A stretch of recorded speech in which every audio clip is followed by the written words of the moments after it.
여러분 반갑습니다. 반도체 오빠 천마스입니다. 일요일 새벽 한번 더 달려보도록 할까요? 6시 영상 꼭 시청하시고 늦더라도 꼭 시청하시고 좋아요도 꼭 눌러주세요. 구독, 좋아요, 알림 설정 꼭 부탁드리겠습니다. 나를 함부로 대하는 사람들이 좀 있어요. 요즘 보면은 살다 보니까 나를 함부로 대하더라.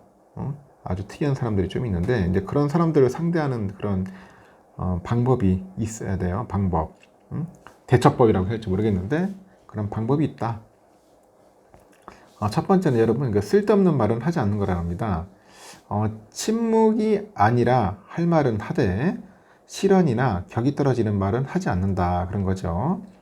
내가 가볍지 않은 모습을 보이면 상대도 나를 가볍게 대하지는 않는다고 합니다. 두 번째는 자기 주장은 확실히 표현하는 거예요. 자기 주장을 잘 표현하는 것은 소통을 잘하는 사람이죠. 이때 중요한 게 뭐냐?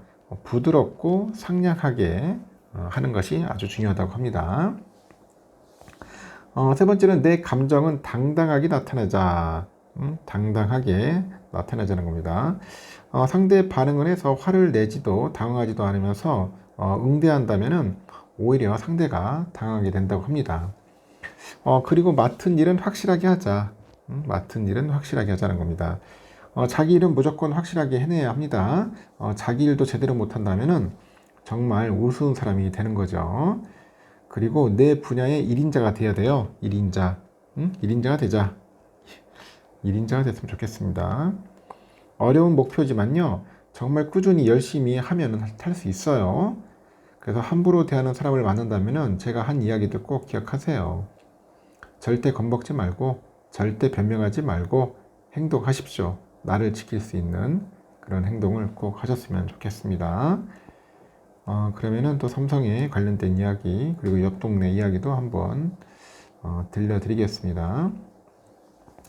요즘 애플에 관련된 이야기들이 나오기 시작하네요. 애플 접는 아이폰 결국 나오는 게 아니냐 그런 이야기가 있어요. 아이폰도 이제 결국 접는다. 애플의 그 접는 스마트폰 폴더블 아이폰 이 출시가 사실상 확정이 됐다는 이야기가 있더라고요. 그 접는 폰에 회의적이었던 애플도 결국은 폴더블 폰 시장에 이제 뛰어든 거죠. 애플의 폴더블 폰 시장 진출은 시장 확대에 긍정적인 측면 못지않게 삼성한테는 또 위협이 되는 거예요.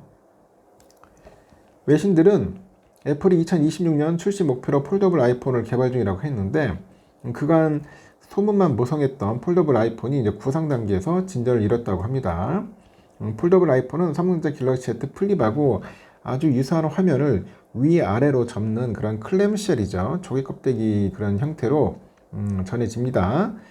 그러다 보니까 외신은 애플이 제품을 출시하게 되면은 아이폰 역사상 가장 큰 하드웨어 디자인 변화 중 하나가 되지 않을까 생각합니다. 그렇죠. 처음에는 안 한다고 뭐 쌩 난리치더니 이제 와서 한다고 하니까 그런 이야기들이 들리기 시작하죠. 이미 애플은 폴더블 폰을 바닥에 떨어뜨리면 자동으로 접혀 액정이 절대 안 깨지는 신기술을 개발한 것으로 전해지고 있고요. 애플의 마니아들도 들썩이고 있습니다. 예상 이미지 사진이 잇따라 등장하다 보니까 뭐 이대로만 나오면 무조건 아이폰 사겠다 뭐 그런 호평 일색인데 저는 별론 것 같아요. 그냥 오히려 삼성 갤럭시 더 이쁜 것 같은데. 삼성전자에게는 애플의 폴더블폰 시장 진출이 가장 큰 위협입니다. 애플은 5G 스마트폰 시장에서도 삼성보다 한 1년 정도 늦게 진출했어요. 늦게 진출했는데 결국 시장을 장악을 했죠. 화웨이, 샤오미 등 삼성 타들을 외치던 그 중국 업체들의 위협에 애플까지 폴더블폰에 뛰어들면은 삼성의 점유율 감소는 불가피할 거라고 합니다. 이 폴더블폰 시장의 절대 강자였던 삼성이 올 1분기 1등 자리를 이제 화웨이한테 뺏겼어요. 화웨이. 빼앗겼고 시장조사 전문업체에 따르니까 올 1분기에는 전세계 폴더블폰 출하량 310만 대 가운데 중국 화웨이가 35% 정도 점유율을 올렸네요. 삼성전자를 따돌리고 처음 1등에 올랐다 그런 이야기가 있어요. 삼성은 최근에 AI 기능을 심은 새로운 폴더블폰 갤럭시 Z 폴드 6, 플립 6를 내놓는 등 이 폴더블 대중화를 주도해 왔습니다. 신제품을 앞세워서 화웨이에 빼앗긴 이 자리를 탈환할 것이다. 그런 이야기인데 삼성은 갤럭시 Z 폴드 6랑 그 Z 플립 6의 일주일간 국내 사전 판매량이 91만 대네요. 91만 대를 기록했다고 먼저 밝혔는데요. 역대 최다 사전 판매 기록이었던 전작의 102만 대보다도 한 10% 정도 감소를 했지만은 아이폰을 선호하는 20대, 30대 구매 비중이 절반을 넘어서 가지고 질적으로는 선방을 했다. 응? 질적으로는 선방했다. 양적으로는 별론 것 같고 질적으로 선방했다. 그런 이야기들을 하고 있는 것 같습니다. 20, 30대만 많이 끌고 와도 상당한 선방이죠. 그리고요, 현재 좀 노사 관계, 노노 관계가 또 떠오르는 노노 관계. 지금 반도체 기술 패권 경쟁이 지금 현재 심화되는 상황인데, 이 노조 갈등이 위험 요소가 될 수 있다는 그런 분석도 나왔답니다. 삼성전자 일부 노동조합은 총파업을 벌이고 있는 전국 삼성전자 노동조합, 이 전삼노를 비판하는 목소리도 커지고 있대요.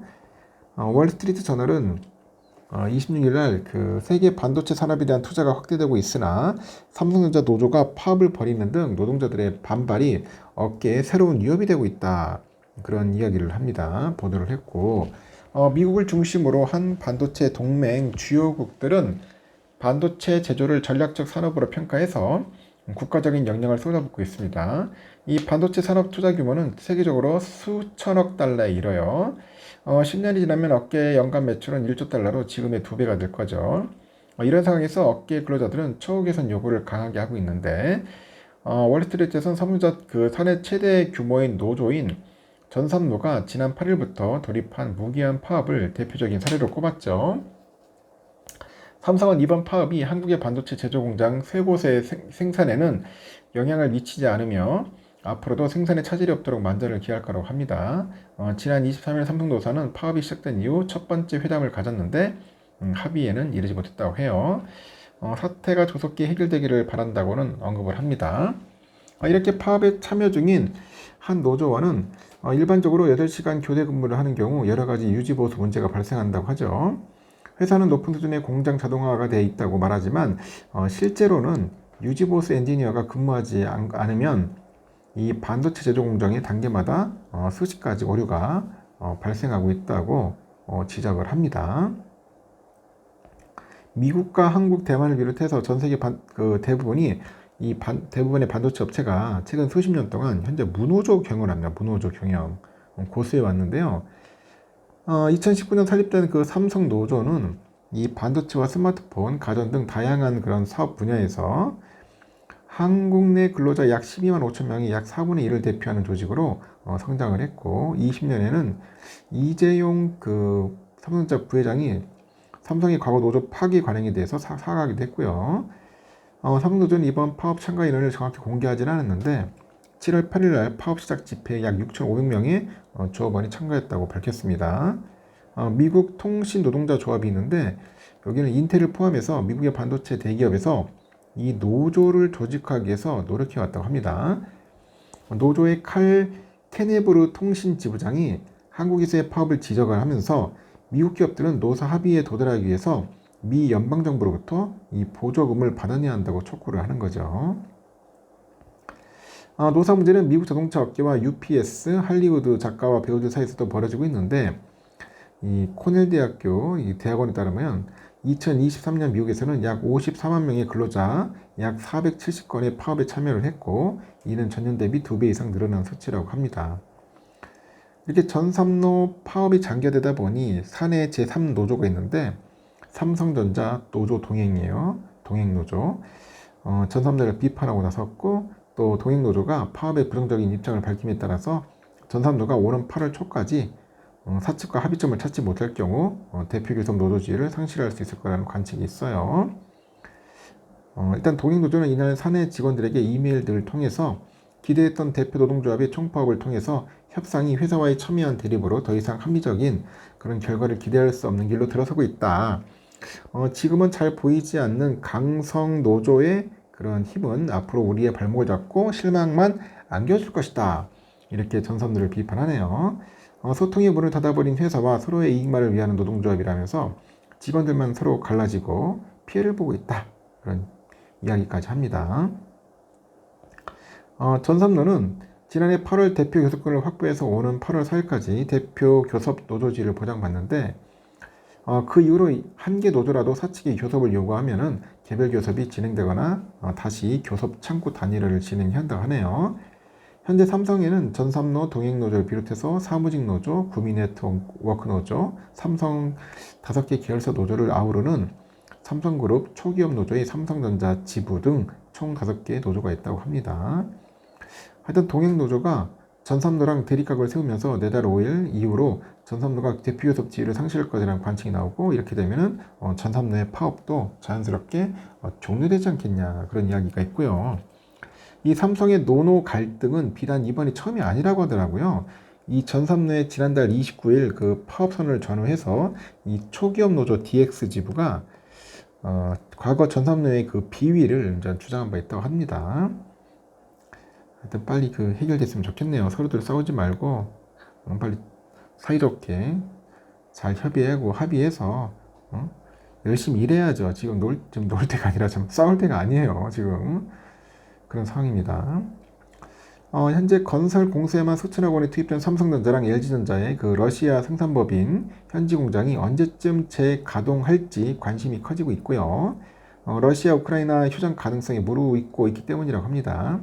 러시아 공장은 현재 2년째 방치야. 2년째 방치 중이고, 대안으로 추진되던 공장 임대도 아직 별다른 성과도 없고, 업계에 따르면 삼성은 지난 2008년 11월 모스크바 서남쪽 칼루가 지역에 공장을 준공하고 TV 등을 생산했는데, 당시 이 공장 건설에는 5,400만 달러가 투입됐대요.